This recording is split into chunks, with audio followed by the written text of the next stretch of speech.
Hello guys, back at it again with another narcissism video. Today, we're going to be talking about the infamous covert narcissist getting their revenge, or what happens when the covert narcissist gets their revenge. The covert narcissist is one of the most popular topics regarding narcissism, and for good reason. It's because covert narcissists exhibit a level of sadism and cold calculation that is extremely hard to find in any other disorder. So let's just get started. Covert narcissists are incredibly sadistic. They have a violent, psychopathic capability to be sadistic in a way that nothing else does. So let's slow down a bit. Let's go over why they would even want to get revenge. So let's say that you saw through the delusion, got sick to your stomach, and decided to make an emergency exit. You left the narcissist's house, or you left the relationship, or, you've just completely moved on. Narcissists absolutely hate this. They want you living in fear. They want you having OCD about every last little problem in your life. They want you controlled and crushed by their system. When you break that, when you start getting past the horror and the misery, the covert narcissist notices. Don't think they didn't. And they become so enraged, sometimes homicidally enraged, that they want revenge. They don't want to talk it out. They don't want to come to a conclusion that maybe helps them. They don't care about themselves in this instance. They want revenge. It is a tunnel vision desire to see your demise, sometimes even your death. When a covert narcissist gets to this state, it is a critical situation. You have to leave. You have to find a way to make yourself anonymous or safe, because this is not going to go away. When they decide they want revenge, and usually it's for a distorted, diluted reason that doesn't even make sense, they only want your demise, and they will go to any lengths to get it. They don't care if you've been no contact for 10, 20 years. As long as you are hurt, or harmed, or sad, or feeling down, they are happy. They are secondary psychopaths, remember. They really feel no pity for your pain, and are, like I said a million times now, incredibly sadistic.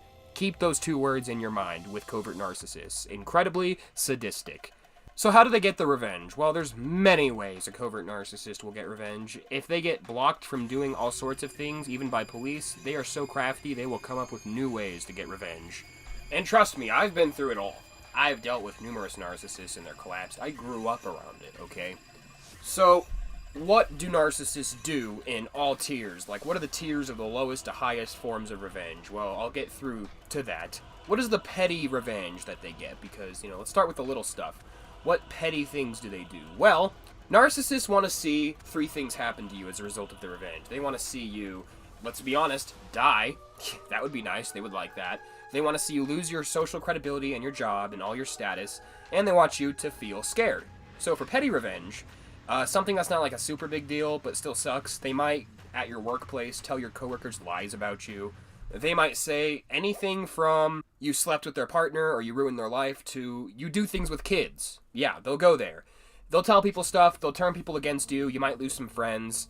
They'll just make fun of you. They'll be rude to you and just call you names and just generally be nasty to you and make you feel really low and bad about yourself. Or something else petty they might do. Well, it's petty to me. They might seek out your romantic partner and sleep with them, or try to sleep with you and ruin the relationship, which is a horrible thing, but compared to the levels and depths they will go, that's relatively petty. And then there's the mid-level stuff. For example, if they want to destroy you legally or socially, they might launch a lawsuit against you, a frivolous one. They might launch really negative campaigns about you. They may launch really negative legal campaigns about you. They may accuse you of a crime while mixing the smearing at your workplace, while bullying you. They just want to feel dominant, and that's just one of the common things they do. But for the high tiers, and we'll go back through to the other tiers as well, but for the high tiers, this is where you can actually get yourself killed by some of these wackos. When a narcissist is homicidally angry at you, they're more than likely not just going to come do something to you, because they would go to prison, and they're terrified of that. Covert narcissists are paper tigers. They are cowards. They want to seem so tough when they're not. But they can still do a lot of damage in the high tiers of their revenge. So what might they do? Well, the first thing they'll do is stalking. Stalking is absolutely terrifying. It is basically domestic terrorism in a lot of ways. It is where the narcissist follows your every movement. and makes you feel watched at all times, so you can't even enjoy yourself in your own home. You're just being watched all the time. Either they'll do it in person, and they'll watch you from your balcony, or they'll drive past your house, or if it's on the internet, they will frequent every site you frequent. They will reach out to all of your friends. They will try to get in 100% contact with you at all times. They'll leave dead animals on your doorstep. I'm not kidding. It sounds like fiction, but it's not. These people are deranged, and they are filled to the brim with narcissistic rage. Go research what that is. I will make another video talking all about narcissistic rage.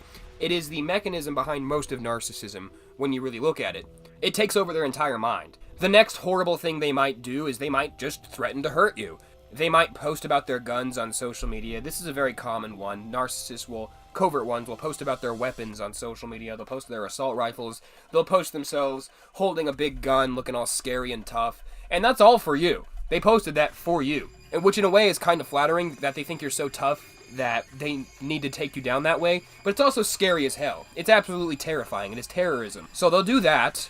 They will also desperately try to paint horrific narratives about you. They won't just tell people that you do things to kids. They will go to the news and tell them that you do things to kids. They will do anything to spread horrific news that overwhelms you. The goals with these extreme forms of revenge differ severely from the petty forms of revenge. When a narcissist gets revenge in a petty fashion, they just want you to feel kind of like burnt, like, damn, I'm inferior to that person. That's it. But in the high tiers of revenge, where potentially lethal things are involved, they want you to hurt yourself. They want you to take yourself out. You get what I'm saying?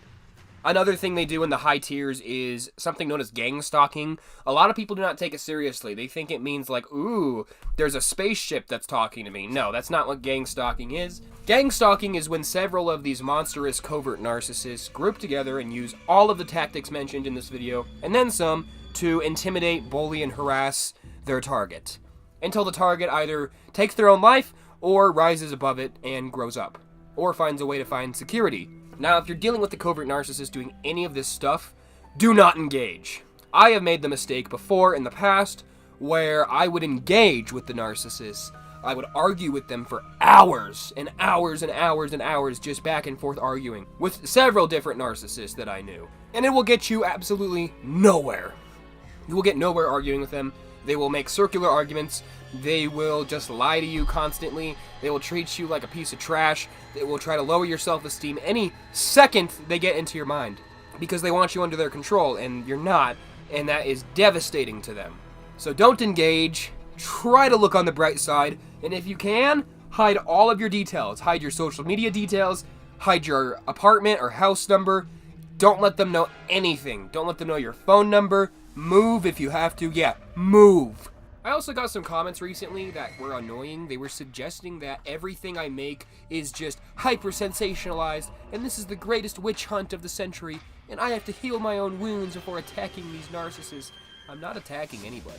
These are just the factual ways that are objective that these personality disorders behave. They are malicious personalities. Yes, there is a small, tiny subset of narcissists, covert narcissists, who are like, huh, I made a terrible mistake. I can't keep doing these selfish, horrible things or I'm going to be alone. I better change. And that does happen like 5% of the time. I've met narcissists who have quote-unquote reformed. They were still a little iffy, but, and a little manipulative, but ultimately reformed. And yes, it happens once in a blue moon. But that is not the majority. The people that are using the tactics I described in this video are burnt souls. They are gone inside. There is no reforming them, just yourself. That's all. See ya.